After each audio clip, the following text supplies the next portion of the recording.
Hey everybody, Josh Sigurdson, World Alternative Media here, and it has been a good time, as per recently anyway, for the cryptocurrency market as well as gold, which has seen a 6-year peak, and obviously not such a great time for the dollar as it reaches its bear market, as we've been calling for a very long time here at WAM, and of course, you can see the markets as I do this report, subject to change dramatically by the time I get this video out, so do not take this as accurate pricing. Make sure to check out coinmarketcap.com for better pricing. But anyway, I do want to talk about some issues that have been coming up, as with every bull market. Is the issue of online exchanges an issue that's very pertinent to the whole community, mostly because, well, we're trying to escape banks, aren't we? And government?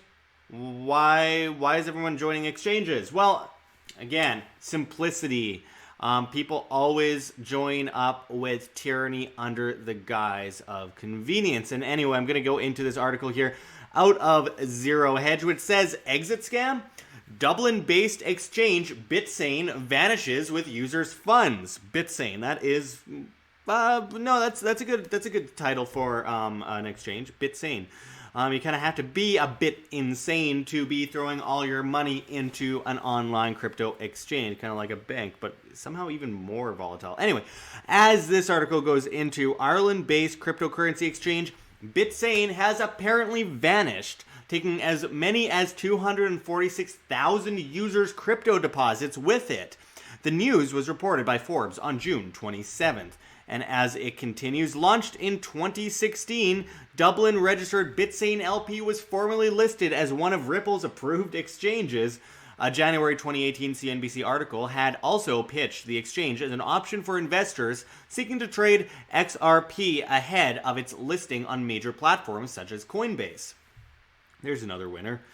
According to Forbes, user withdrawals on Bitsane began faltering in May of this year, with allegedly technical reasons cited as the reason for their temporary disabling.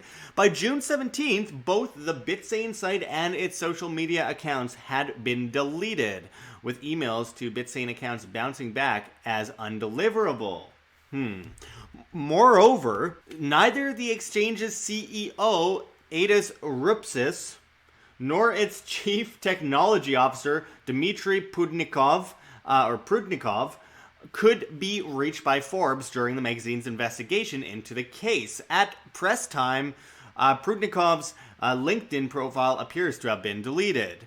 As of May 30th, 2019, Bitsane counted 246,000 registered users, with a daily traded volume of just over $7 million on March 31st per CoinMarketCap.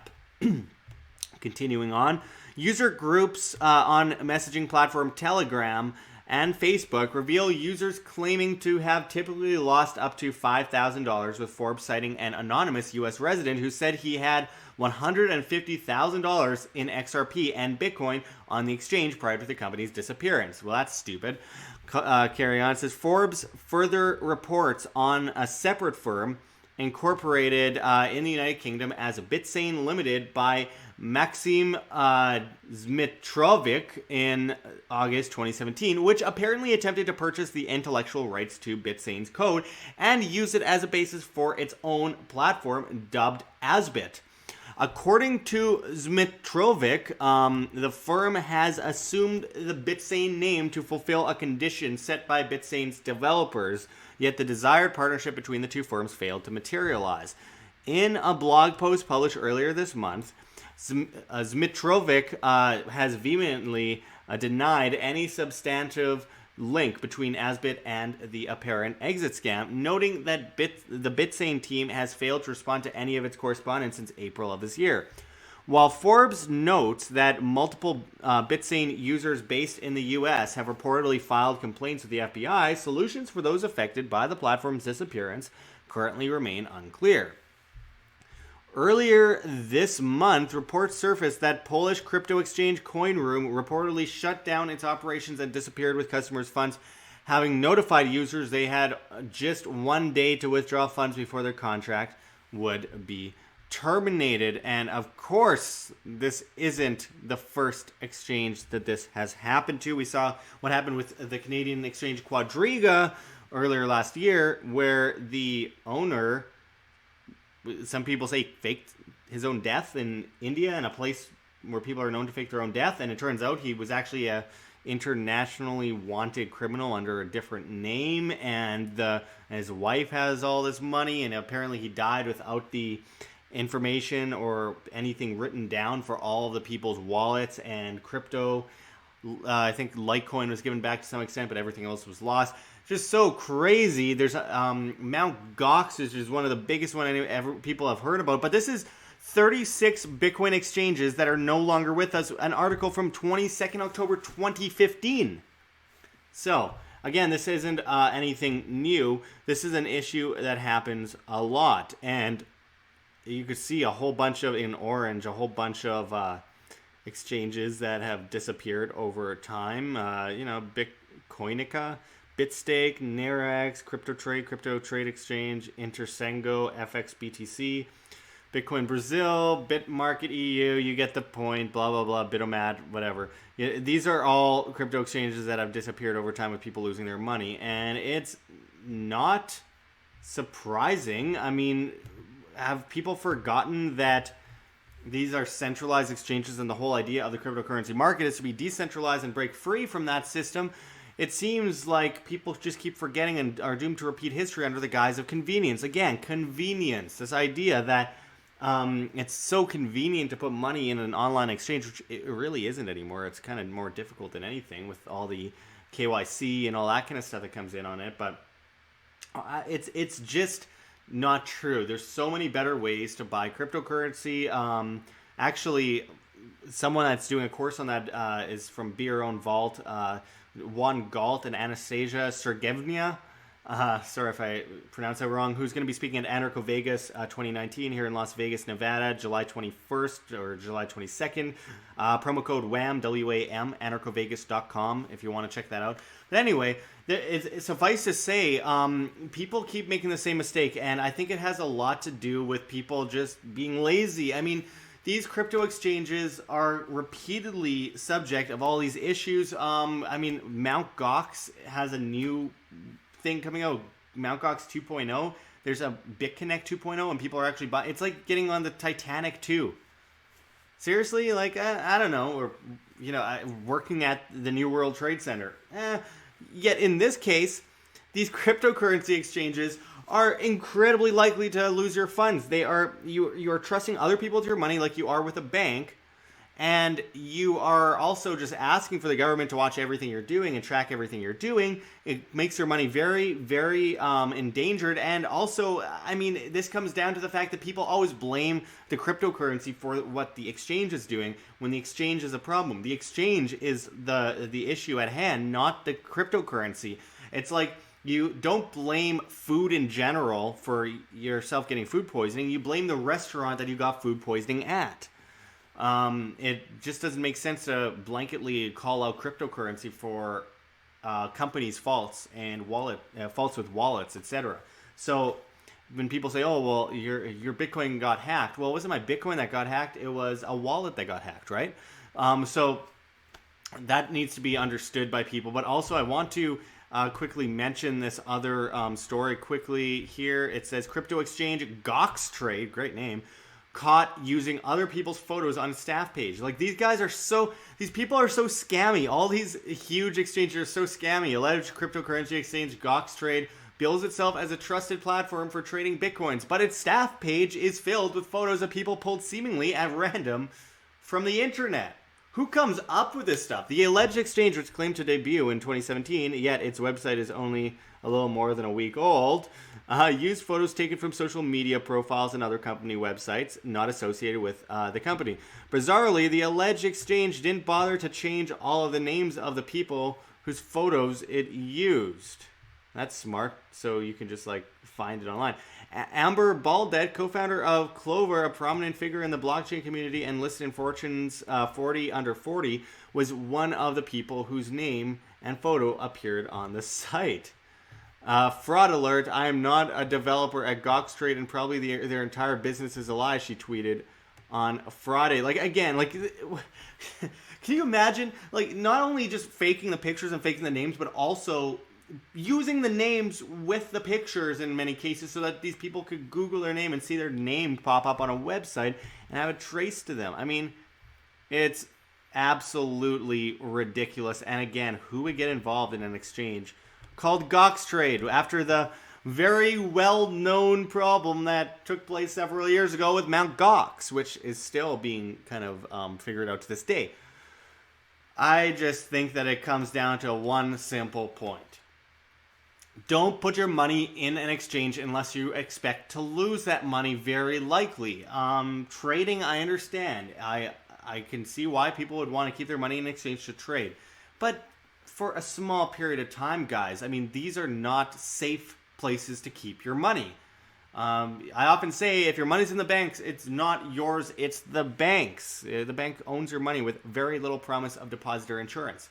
These guys are, if anything, a little bit even worse. I mean, and you know how much I hate banks here at World Alternative Media. We talk about it all the time, but I mean, the idea of keeping your money on an online exchange, there's zero depositor insurance possibilities. These guys are clearly faking their names. I mean, this whole exit scam thing, alleged exit scam with this Ireland-based company called Bitsane. I mean, did you get a look at, I don't know, some of their names, like their the CEO's name? Like, look at this. Again, it says Adis Rupsis. You sure about that? Are you sure that that's a real name? Because I don't know. A lot of cases, I'm just putting this out there. A lot of these websites, a lot of these exchanges, people, the CEOs have fake names. Dmitry Prudnikov. I mean, that sounds like it could be real, but I don't know. I'm just throwing that out there. It's just, there's something strange about it, and it's hard not to out. But anyway, again, as we go into this bull market, this new bull market, as it looks like it is, and I mean, technical analysis puts it at 65K, not accounting for news or government regulations, etc., for this next bull market for Bitcoin. I think it's about time that people smarten up and stop making the same old mistakes that have been being made forever.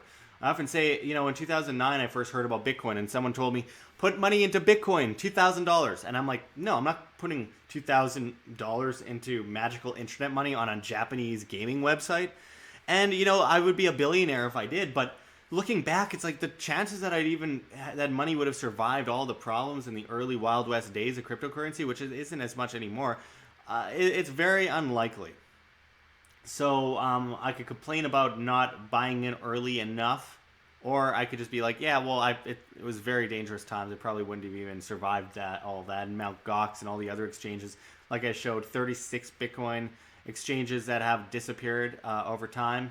And that was from 2015. And now everyone on their dog and cat and fish and, you know, whatever, they're building exchanges and have no idea what they're doing and are usually just copying other exchanges just to try and get in on the big boom. And trust me, banks and governments are going to try and get in on the big boom too. We just have to seize this market for ourselves. And that comes down to the free market. That comes down to individual responsibility. That comes down to being smart and analyzing things and not being too greedy and not being too speculative. Speculation does help the market, but it also hurts it. And we need to, for our own sake, be as incredibly safe as humanly possible in the next bull run, as many people lost a lot in the 2017 bull run, though a lot of people became millionaires. So it comes down to responsibility, guys. Anyway, thank you all for joining us today. We will continue to cover these issues closely as we enter into a new age and the dollar falters and goes into a bear market. We got a lot to report on. And this cryptocurrency news, by the time we get it out, usually the story has changed dramatically. So don't blame us. Blame the incredibly volatile collective psychology of the market. Anyway, thanks for joining us, and until next time, this is Josh Sigurdson signing out from World Alternative Media. Find the truth, be the change. Like what you see here at WAM? Don't forget to check the links below. GoFundMe, Patreon. We can't do it without you. Any donation is very much appreciated, especially as we're so heavily demonetized and censored and shadow banned. It's getting really bad, folks. If everyone just gave $1 single a month to, say, Patreon or our Subscribestar, where we do subscriber-only content, we could really get out of this rut that we are currently in as YouTube tries to stifle independent media and prop up the mainstream media. This is really important. This is one of the most important times in independent media history for us to say it's now or never. Let's keep moving forward and let's be that change that we wish to see in the world. Of course, there's also our Bitcoin address below as well as on the screen for you to scan if you please. And of course, we got events coming up. So make sure to check us out at anarchovegas.com. Anarchovegas.com. Use promo code WAM, that's WAM, for a 10% discount on your tickets. It's on July 19th, 20th, and 21st in, of course, Las Vegas, Nevada. That's anarchovegas.com. Make sure to check us out there and find us on websites like BitTube and Minds, and just try to support independent media, if not myself, any of the other big independent medias out there, to help us continuously bring our message to you free of charge so that we can really change the guard as we move forward into a dramatically polarized, crazy future. Let's try to make it as sustainable as possible. It comes down to you guys. You are the change you wish to see. You guys will help us get through these tough times. So anyway, check out all those links. And until next time, this is Josh Sigurdson signing out from World Alternative Media. Find the truth, be the change.